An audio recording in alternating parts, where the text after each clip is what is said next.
నమస్కారం సభకు నమస్కారం అండి.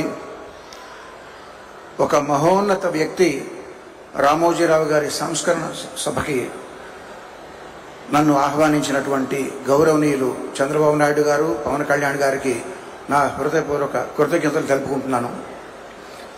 నాకు సంగీత దర్శకుడిగా జన్మనిచ్చిన రామోజీరావు గారు, ఆయనతో నేను గడిపిన క్షణాలు చాలా ఎక్కువ ఉన్నాయి. అందుకు నేను చాలా అదృష్టంగా భావిస్తుంటాను.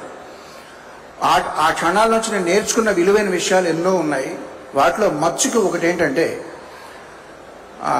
మద్యపాన వ్యతిరేక ఉద్యమంకి ఆయన వంతు కంట్రిబ్యూషన్గా ఆయన రకరకాల ఆర్టిస్టులతో, ఉద్యమకారులతో, రచయితలతో, సంగీత దర్శకులతో, గాయకులతో ఆయన తెలిసిన వాళ్ళందరినీ పిలిచి పాటలు రికార్డ్ చేసి ఆ ఉద్యమానికి సపోర్ట్ చేశారండి. నన్ను కూడా రమ్మని ఒక పాట రికార్డ్ చేయమన్నారు. నేను అన్నాను, సార్ నేను మెడ్రాస్ వెళ్ళి 4 రకాల ట్యూన్లు నేను మీకు చేసి పంపిస్తానని అన్నాను. ఆయన కోసం చాలామంది బయట వెయిట్ చేస్తూ ఉండగా నాతో అన్న మాటలు ఏంటంటే, వద్దండి, ఒకే ఒక ట్యూన్ చేసి పంపండి, నేను మీకు దీనికి రెమ్యునరేషన్ ఇవ్వట్లేదు, నేను మిమ్మల్ని అభ్యర్థిస్తున్నాను, అభ్యర్థించేవాడికి ఆప్షన్స్ ఉండవు, అలా చేయకూడదు, ధర్మం కాదు అన్నారు. ఆ మొక్క ఆయన నాతో చెప్పడానికి 2 నిమిషాలు వెచ్చించాల్సిన పని లేదు, ఆయనకేమి లాభం లేదు. అంతటి మహోన్నత వ్యక్తి ఆయన. ఎన్నో విషయాలు నేను నేర్చుకున్నాను ఆయన దగ్గర నుంచి. ఆయన మీద బురద చల్లాలని ప్రయత్నిస్తే అది నడినెత్తి ఉన్న సూర్యుడి మీద రాయి విసరడం లాంటిది.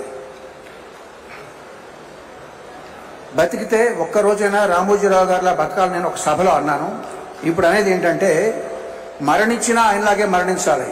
ఎందుకంటే కురుక్షేత్ర సంగ్రామంలో భీష్ముడు తన మరణాన్ని, తన మృత్యుని ఆపి ఉత్తరాయణం వచ్చే వరకు కూడా దాన్ని నిగ్రహించి ఆపారు. ఆయన అదేవిధంగా తాను ఎంతో ప్రేమించే ఆంధ్రప్రదేశ్ కబంధ హస్తాల్లోంచి బయటపడడం ఆయన కళ్ళారా చూసి అప్పుడు నిష్క్రమించారు. అంచేత మరణించినా ఆయనలాగే మరణించాలి.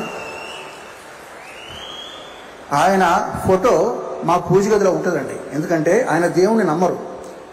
దేవుణ్ణి నమ్మని రామోజీరావు గారి ఫోటో దేవుడు ఉండాల్సిన చోట మా ఇంట్లో ఉంటుంది. ఎంతోమంది జీవితాల్లో వెలుగులు నింపిన ఆయన స్ఫూర్తి నా గుండెలో చిరకాలం ఉంటుంది, బ్రతికినంత వరకు. ధన్యవాదాలు.